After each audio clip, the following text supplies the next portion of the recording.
Why, hello there. I'm Sin. We are in the Book Nook, and today we are going to talk about my past, present, and future of books. What I've just finished, what I'm in the middle of, and what we're going to get into. All right, so recently I just finished the book called Devils Kill Devils by Johnny Compton, and it is pretty awesome. It is a horror book that is a angels and demons and vampires, oh my kind of book. And it's absolutely fantastic. It hits the ground running. You like start off in the story. This woman, Sarita, her husband just got married. And on her wedding night, her guardian angel busts in the room and murders her husband. So then this begs the question, is he a guardian angel? Why would he kill her husband? That doesn't seem right. That doesn't seem like something an angel would do. Curious and curiouser. And it turns out Sarita is a part of this whole weird prophecy that this woman Sela set up so that she can bring about the dang apocalypse. And it's a crazy story and it's awesome and I would highly recommend it. I will have a standalone review coming for that soon, so keep an eye out for that. Currently, I am in the middle of The Serviceberry by Robin Wall Kimmerer. And this is the author of Braiding Sweetgrass, which is a book I've wanted to read. And I know that that one had some pretty high accolades. And this one so far it's basically about abundance and reciprocity in the natural world and kind of like looking at nature and seeing how nature works and how we can emulate that in society and put that into action, like in our neighborhood communities and such. Like just sharing with each other. Simple things like if you're a gardener and putting out like a little table with extra produce that you have that says free that anyone can take, where people set up little free libraries, the sense of community and sharing around that and creating this like gift economy where it may inspire other people as well to share their gifts and what they don't need that they have in abundance with others. And I thought that was really cool. And it's really beautifully written. It's almost poetic and it's such a fantastic book so far. It's a short little novella. It can't be over 120 pages, right? It's not. It is 112 pages. So I started it today. I'll probably finish it. I probably only have about like 20 minutes left in it because I don't have that much left in the book. And so far it's absolutely fantastic. And I love it. All right, so got some books from the library, and let me tell you what we're going to get into. All right, the first one is The Teller of Small Fortunes by Julie Liang. And this is a sci-fi fantasy, at least that's what it's categorized.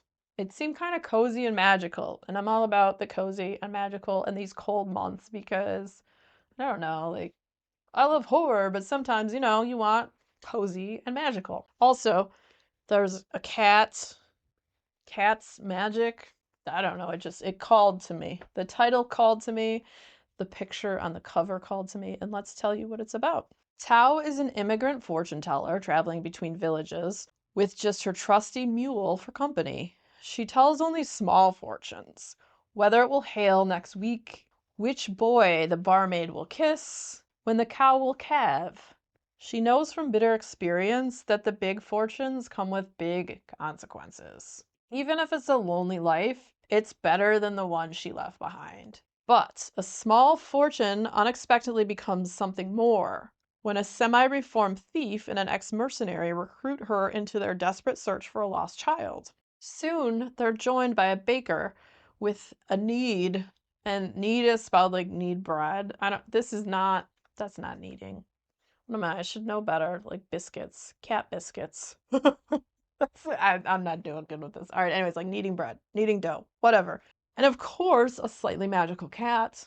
Tao starts down a new path with companions as big-hearted as her fortunes are small. But as she lowers her walls, the shadows of her past close in. And she'll have to decide whether to risk everything to preserve the family she never thought she could have. And I thought it sounded cute and cozy. The Teller of Small Fortunes by Julie Liang. Okay, so after that, saw this Junji Ito book, Uncanny: The Origins of Fear, and I thought, yes, we must read it.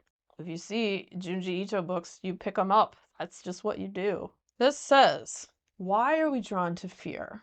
Horror manga legend Junji Ito has fascinated the world with his beautiful and strange tales, from his debut story Tomi to Uzumaki, Gaio, and many other famous works. In this professional memoir and horror manga analysis, he tells all and digs into the dark recesses, reflections on influences from his childhood, thoughts on manga, next level idea generation techniques, character design, craftsmanship, and more.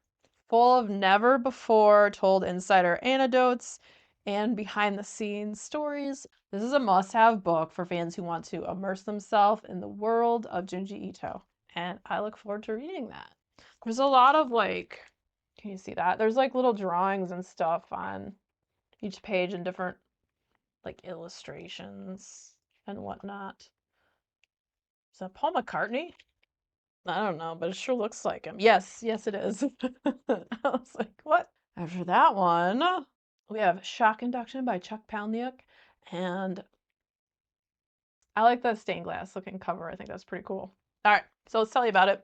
Samantha Deal has always hit the books hard.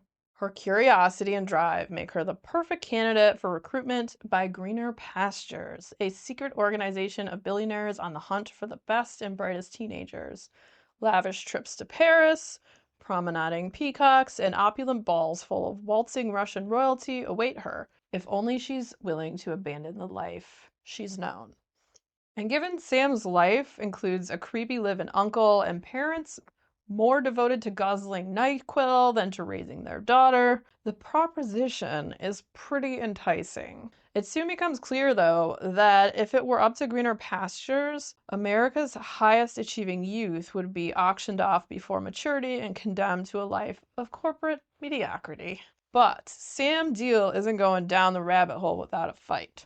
Along the way, she encounters a martini-swilling teen, a high school math teacher better known as the Red Death, countless aptitude tests, and a burnt-out would-be caveman turned dreamscape spirit guide who just wants to help her wake up. Can you see where this is headed? I don't know. So yeah, this sounds like it's going to be really freaking interesting. So we'll see how this one goes. Now, out of those, I think I'm the most excited to read The Teller of Small Fortunes, just cause the cute and cozy factor. Yes, I think in the coming months I'm gonna get into some more like cozy murder mysteries, cozy fantasy, and what have you.